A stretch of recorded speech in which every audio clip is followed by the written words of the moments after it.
ChatGPT-dən soruşdum ki, əzələ inkişafı üçün nə etmək lazımdır? 5 məsləhət verdi və bir bonus ona axırda deyəcəm. Birinci məsləhət əsas hərəkətlərdə inkişaf et.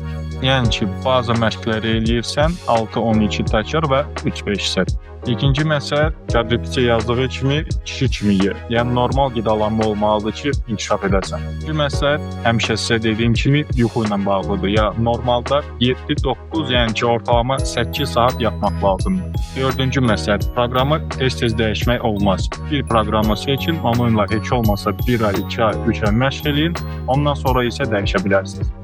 Beşinci məsləhət detallara ilişib qalma. Yəni ki, çox dərinliyinə getmə. Normal ağır məşqlər et, normal qidalanma, yuxu və nəticə görəcəksən. Və sonuncu bonus ChatGPT yazıbdır, bunu mən demirəm. Əgər idman qidası almaq istəyirsənsə, Fitness Shop Az dükanına müraciət et.